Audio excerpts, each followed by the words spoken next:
Good evening, Tigard.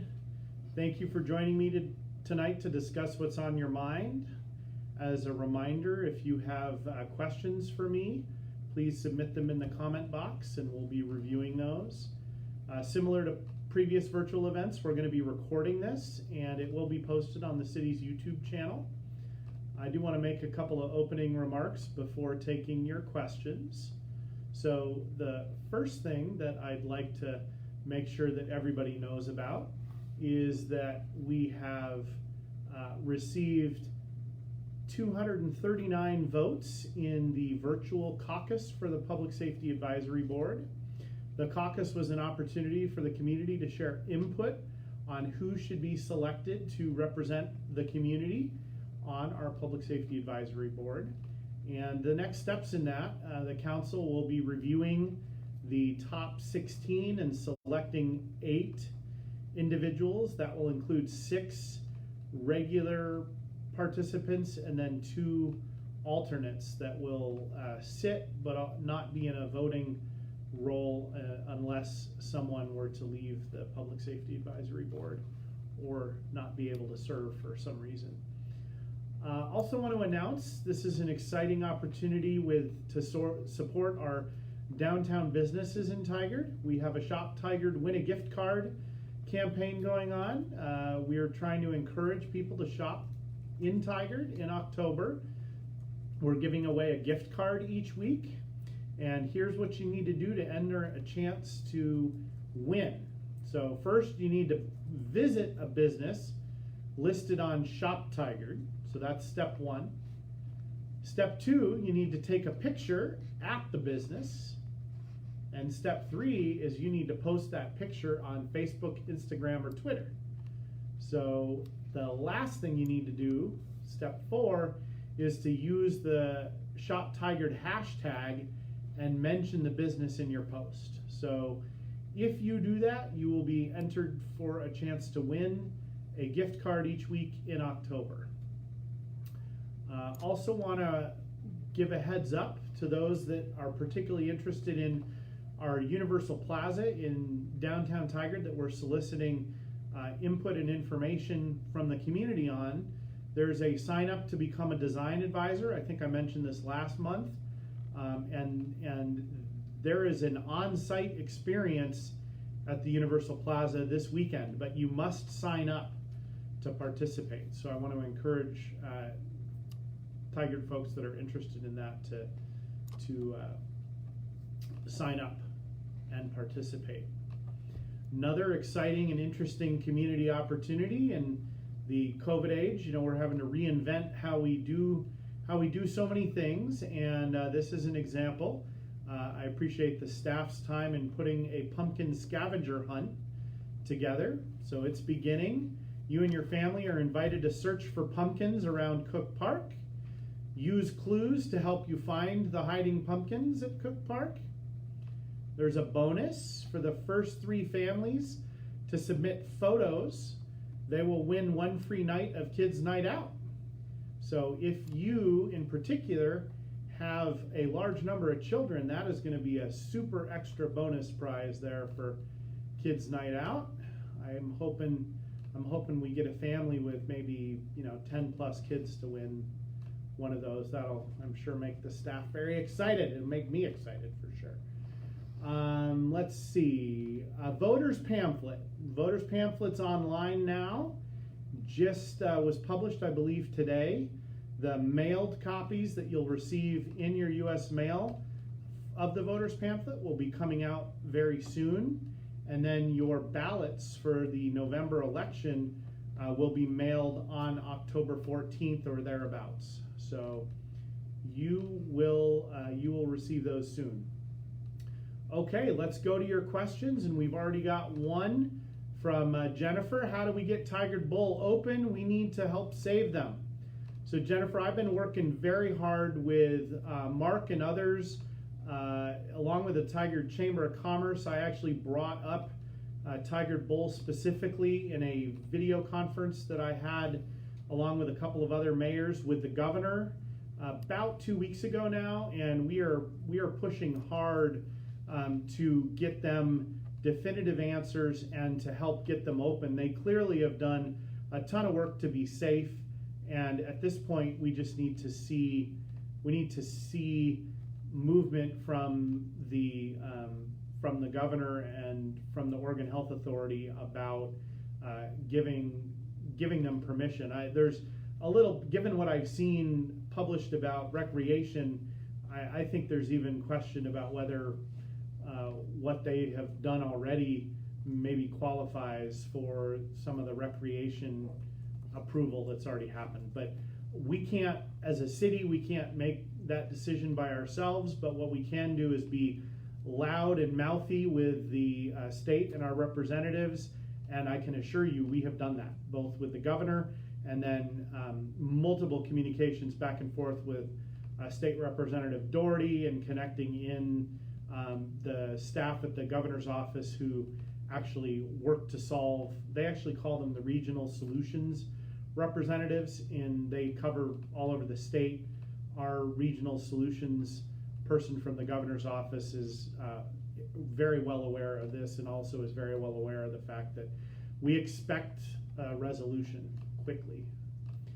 Henry, is there going to be any guidance in regards to Halloween, and is Trick or Treat Main Street still going to happen? So the Center for Disease Control and now the Oregon Health Authority have released guidance and information on how to have a fun but safe Halloween, and so I will direct you to that guidance. We actually pushed it, I think, today on the city social media pages, and so I'll ask our staff to put a link to that page right into this Facebook chat so you can take a look at that.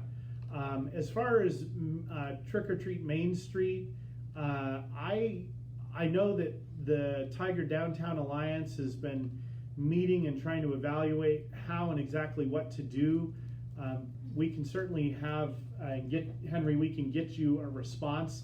I have not heard what the final plan is. I know that it's been complicated and there's been a lot of discussion. So we are getting another question in here. What is the city's involvement with the Tigard Tualatin School District's input sessions on SROs?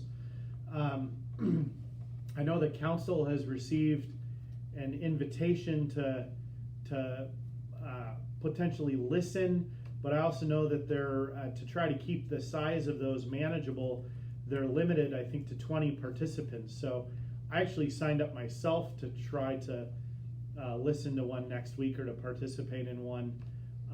But our involvement right now has been to partner with the school district. We're paying for the facilitator that is helping to gather community input, and that's something the city of Tigard's done specifically. We felt strongly about, and then are working hand in hand, both providing information, and then one of the sessions, I think the session next Monday will have some of the Tigard Police Department, both SROs and other staff at that session. Not all the sessions have that, but I think our police department staff are participating in one of them. So other questions or comments, please make sure you get them entered into the chat, and we'll try to get you answers as best we can. As a reminder, the census deadline is October 5th. So please make sure you complete the census, super important. I know all of you are probably tired of hearing me talk about that, but I have an obligation to make sure that every single person in Tigard is counted, and that benefits all of us when that happens. So hopefully we've got some additional questions rolling in. This could be the shortest Mayor's Fireside Chat session ever.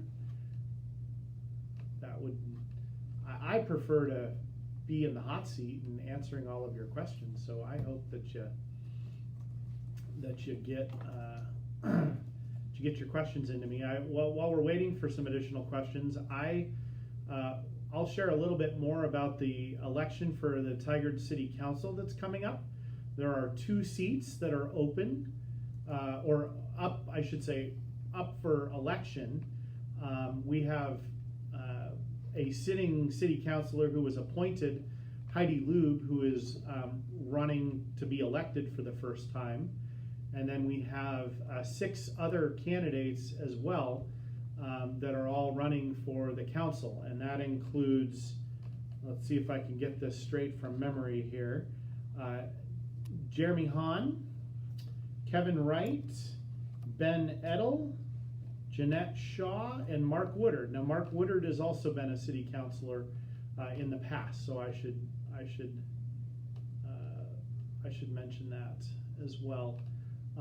We have a couple questions rolling in here. So, what is the timeline for the Public Safety Advisory Board starting? So, the council's next step is to get people appointed, and then there will be a rapid set of steps that need to happen around getting them oriented and to the functioning of the city operations in the police department. And so, when will the work start in earnest? I think we've been pushing, the council in particular has been pushing for that to happen absolutely as soon as possible. But it's also been really important, I think, that we've gone through this community caucus process and that we get the right participants appointed. So that's my long politician, I guess, way. I don't usually do politician answers, but that's my long politician way of saying it's a high priority project on a flexible timeline, which is kind of a non-answer, but it's going to happen as quick as we possibly can. I was just talking with staff right before this about how quickly we can get the results of the community caucus process onto the city council agenda. So we'll be moving for that to happen in the next few weeks in October. We have a question from Rowan. He's age 9 and is asking, is being mayor hard?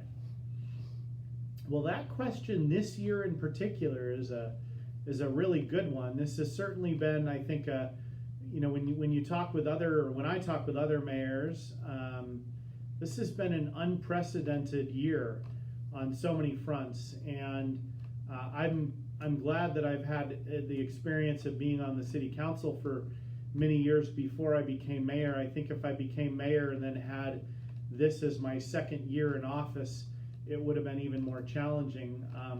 But I would say that being mayor is hard in some ways, and if you have what's really challenging is making enough time to be able to listen to everybody. That's really important to me.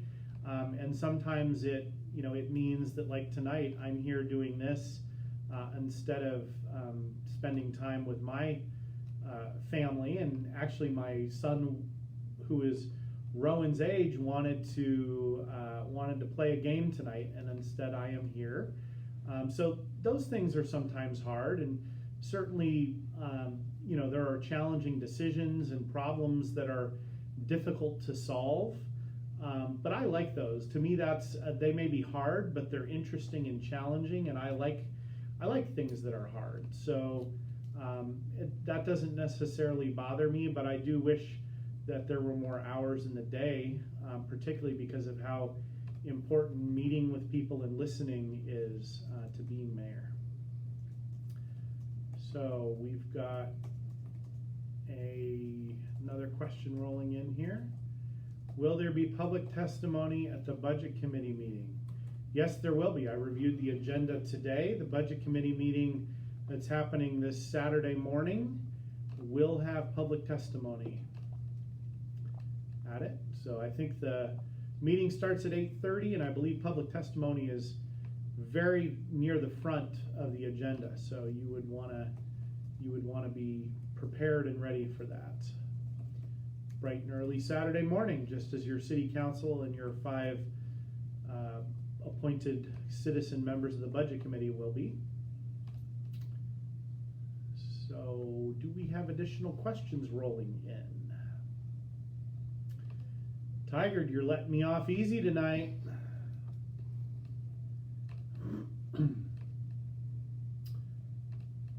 And I should double check and make sure when I was going through the council candidates there, I didn't miss any, did I? Ethan. Oh, I missed Ethan Erickson. I'm glad I asked, because it's important that I'm not missing that, and that's what I get for going from my memory and also not counting on my hands. Staff, do we have any additional questions rolling in? Let's see. This must mean that the entire city and every resident is perfectly happy with everything that's happening. I find that hard to believe. Come on, Tigard.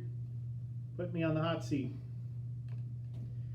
I'll give you a reminder here that we have 5 different board and committee openings right now, so please take time to apply for those and review what boards and committees have openings and what might fit well with your interest.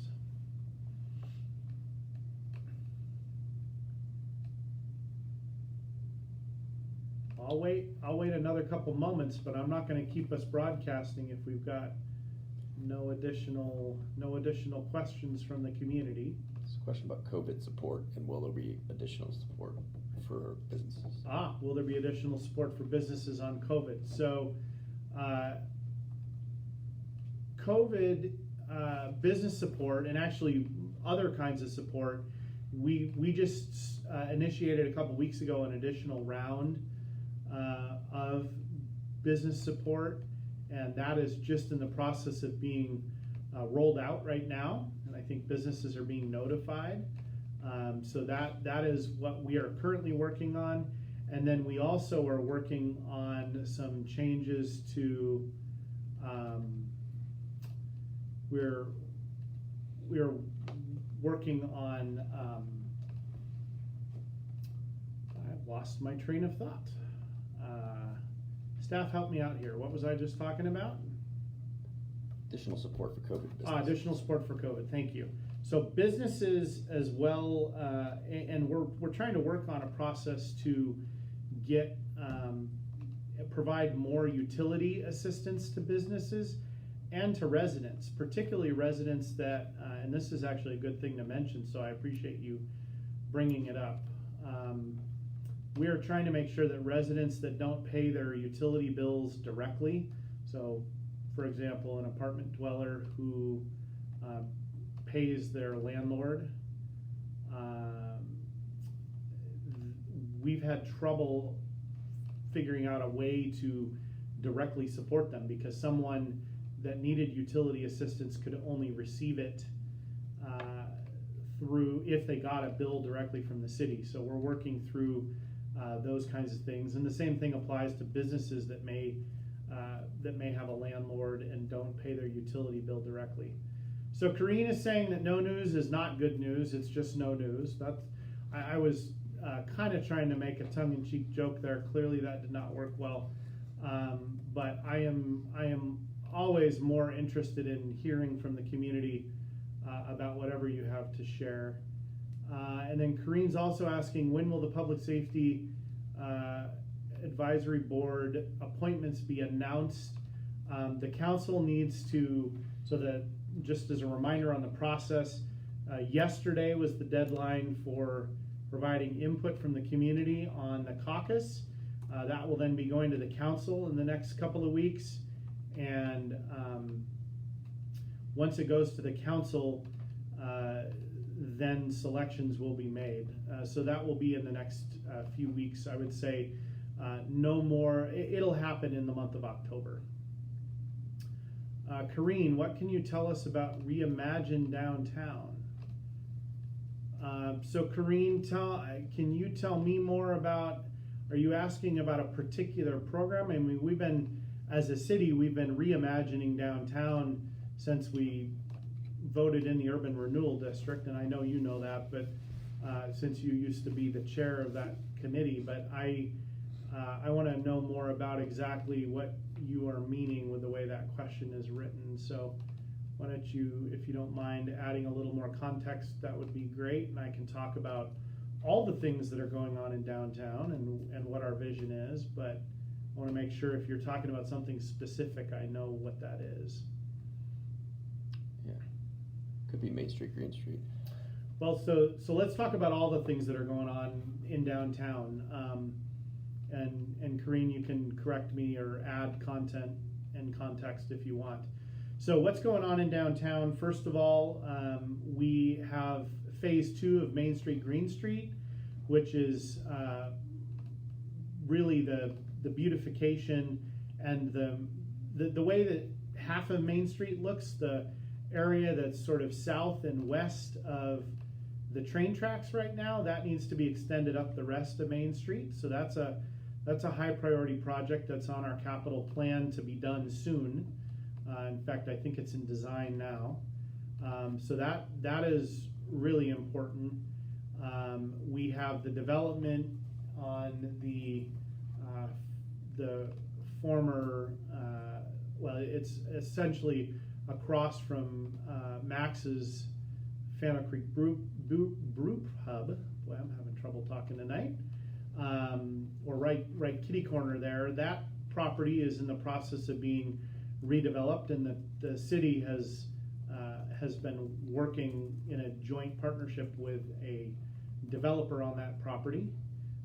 So that's another major piece of work. And then we're really working hard. This is more further out timeline wise, but we're working really hard on making sure that the Southwest Corridor light rail project serves downtown in a meaningful and useful way and helps us as a city realize our land use vision for our downtown. And so we're working really hard on that. And Corrine, I know you know all about that, probably in some ways even more than I do.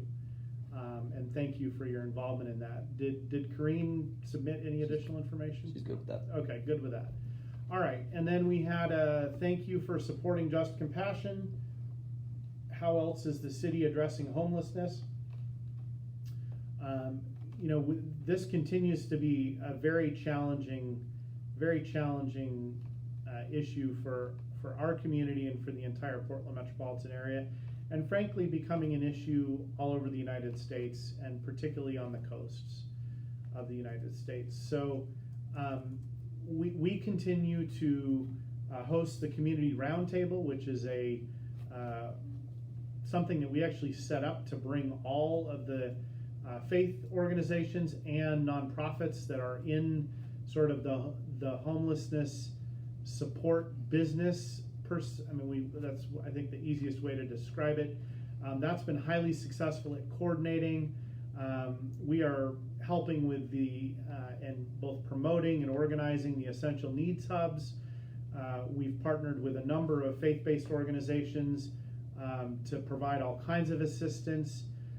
We actually just provided, I'm almost certain this was done, the city manager indicated to me that she was in contact with Just Compassion during the fires to provide.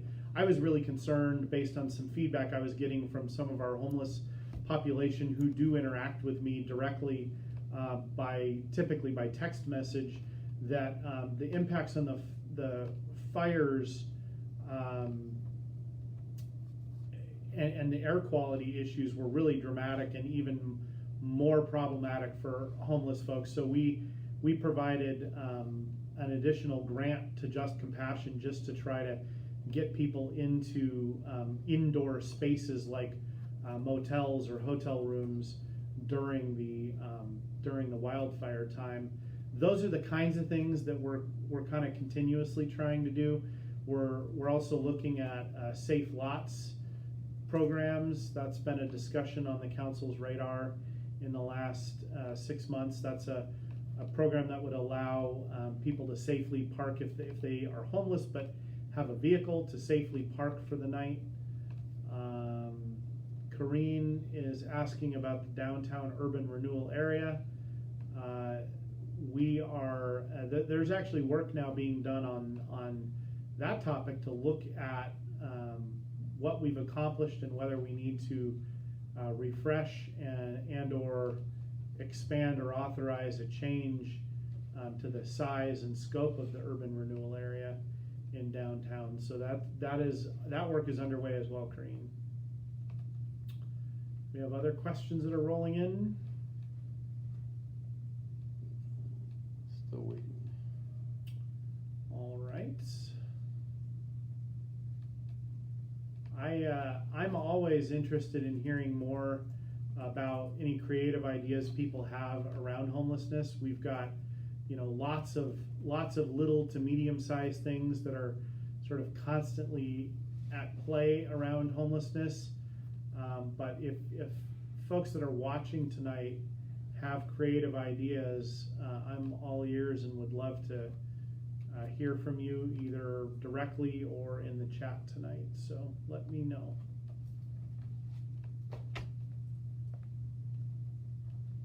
And I won't try to make another no news is good news joke. That did not go over well. So do we have any other questions? Not yet. Not yet. I think I saw one person may have just joined, so if that individual's got questions, please submit them now in the chat. We are short on questions here and long on time, so please add to our content. And I'll give you a reminder right now, and that is that on Thursday, October 15th, Council President Goodhouse and Councilor Newton will be conducting their Council Spark conversation, which is similar in format to this. I believe that's at 6:30 on Thursday, October 15th. Any other last questions rolling in, staff? Not yet. All right, Tigard, I think you're focused on remote schooling, trying to get through life in COVID age, and all the things that go along with that. So I want to thank those that did participate tonight. I'll give you one last 30-second period here to submit any questions, and then I will sign off to Tigard for the night. So any final questions here?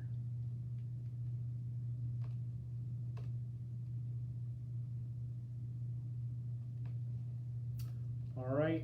Thank you, Tigard. Have a great night. See you next month.